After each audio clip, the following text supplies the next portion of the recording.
This is the Eye on Annapolis Daily News Brief, keeping you informed about the happenings in Annapolis and the area. Local news, local sports, local events, local opinion, and of course, local weather. The Eye on Annapolis Daily News Brief starts now. Good morning. It's Tuesday, November 19th, 2019. This is John Frenaye, and this is your Eye on Annapolis Daily News Brief. Last night, just before 9 o'clock, the Anne Arundel County Police were called to the 300 block of Morris Hill Avenue in Glen Burnie for a report of shots fired. When officers arrived, they did find a male in the rear of the property with the gunshot wounds, and they began to perform CPR while medical assistance arrived. Unfortunately, the victim succumbed to his injuries. The name and address of the victim is not going to be released until next of kin is notified. Police currently do not have a suspect in custody or on their radar, and they do believe that this was a targeted incident and that there is no threat to the general community. If anybody has any information, they are asked to contact detectives at 410-222-4731. This is a very fluid investigation right now. We will have more details a little bit later on this morning, so you want to make sure you're checking back in with eyeonannapolis.net. On Sunday morning, the Anne Arundel County Fire Department responded to the 100 block of Dale Road in Pasadena for a house fire after receiving 911 calls. Arriving firefighters reported fire from the first and second floors of a single-family home. The home essentially was destroyed. After a brief investigation from the Fire and Explosive Investigations Unit, they determined that the fire was accidental, but it was caused by the use of a Coleman gas-fed grill as a heater. The home did not have any electricity and therefore did not have any heat. The grill did ignite some combustibles that were nearby. The homeowner did escape without injury, and the home was not equipped with smoke detectors. So you want to make sure you have smoke detectors. They are battery backup as well as carbon monoxide detectors, but never use anything but a device that's designed to be a heater when you're heating your homes. Ovens, camping stoves, grills, etc. Don't ever think about using them. Just too dangerous. If you need help paying your electric bill, there is help available. You can contact Maryland Energy Assistance at 410-626-1910. The Anne Arundel County Police are investigating a series of commercial armed robberies that happened over the weekend. A 7-Eleven, a Citgo, a CVS, and a dollar store were all robbed. On Saturday morning at about 5 a.m., the 7-Eleven on Old Mill Road in Millersville was robbed. A male suspect entered the store, demanded money, assaulted the clerk with what the clerk said was a pry tool, and then fled the store. The suspect in that incident is a black male wearing dark clothing. Sunday evening in Glen Burnie, the Citgo at 501 Crane Highway was robbed. A male suspect entered the business, displayed a handgun, demanded cash from the register. The clerk did comply, and he fled on foot toward Fifth Avenue. That suspect is described as a white male, approximately 6 foot tall, with a thin build, wearing dark clothing. Sunday night again, 10:15 in Millersville, the Dollar General store on Veterans Highway. 2 male suspects entered the business, displayed handguns, announced a robbery, and took cash from the register and fled from the store. In that incident, police are looking for 2 black male suspects wearing dark clothing.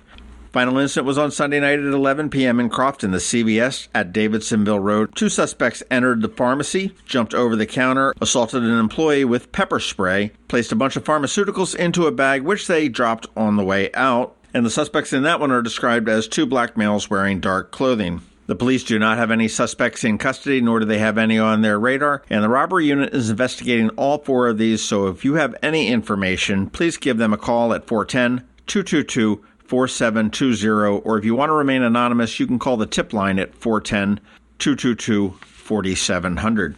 Good news for the city of Annapolis. Mayor Gavin Buckley has announced that he has found a lawyer to be the city attorney. It is D. Michael Lyles. He will be placed before the council, and the mayor is hoping to get him approved and sworn in at the next council meeting, which will be on December 9th. Currently, Lyles is an adjunct professor teaching employment law in the business school for the University of Maryland at University College, and in the past, he has served his 7 years as the executive director of the Prince George's County Human Relations Commission, and he was an attorney for the U.S. Department of Defense, the Prince George's County Office of Law, and the District of Columbia's Child Welfare System.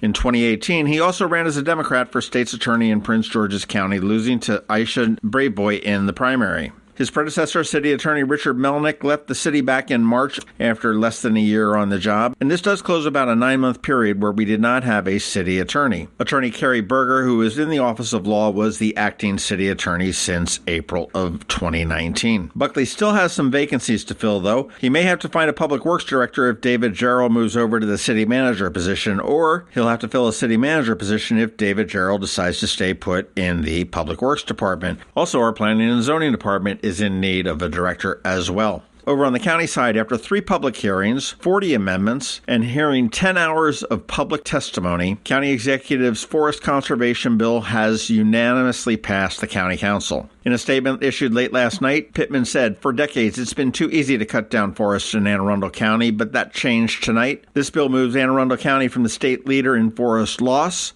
to the state leader in forest protection. I'm pleased that the council agreed and passed it unanimously. That's good news for our waterways, our wildlife, and our future generations." A couple key provisions of that bill. It does increase the conservation threshold, which determines how much forest must be preserved on a construction site. It adds protections of contiguous forest for 75 acres or more. It doubles the tree replanting requirements, and it triples fee in lieu of replanting for developers. This legislation will go into effect 45 days after the county executive signs the bill, which is required to be signed within 10 business days, and Pittman is planning a signing ceremony, and he will announce those details probably in the next day or so. Hey, big congratulations to Joe McGovern. Tonight at 7 p.m., representatives of Bartender Magazine, which is a national trade journal, are going to descend on Stan and Joe's Saloon, and they are going to award him a Hall of Fame induction. He's going to get a ring and everything else that goes along with it, and that event is going to be followed by Stan and Joe's annual Fastest Bartender contest that's going to benefit the Lighthouse Homeless Support Center. Bartenders are going to compete in 3 rounds of accuracy, speed, finesse, all starting at 9 p.m. Joe and his business partner, Stan Fletcher, that would be the Stan of Stan and Joe's, have owned the West Street Bar since 2007, and they also have another waterfront location, if you didn't know about it, Stan and Joe's Riverside down in Galesville. It's the former place called Thursdays. Maybe it was called Tuesdays. I forget. But it's down in Galesville.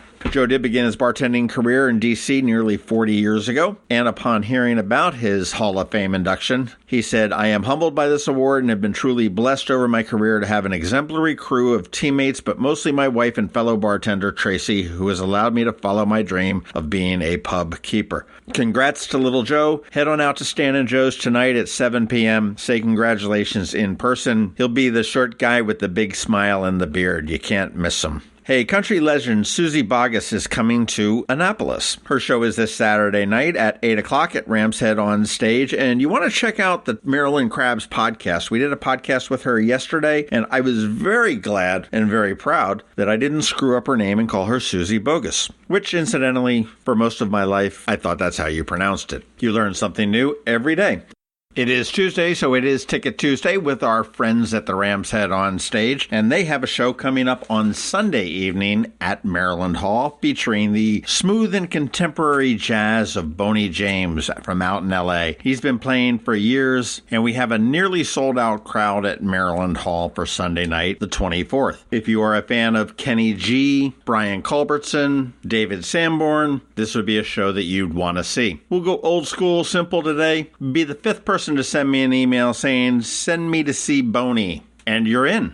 All right, that does it for the news today. Please make sure you're checking in on eyeonannapolis.net throughout the day because we do update it throughout the day. And I do know that we're going to have a few updates on that murder in Glen Burnie. Other than that, hang tight. We have George Young with your local DMV weather forecast. He's coming up in just 1 minute. Hello, friends. This is Brian Griffiths from RedMaryland.com, inviting you to the 2020 RedMaryland.com Leadership Conference, Saturday, January the 11th, 2020 at the Doubletree Hotel in Annapolis.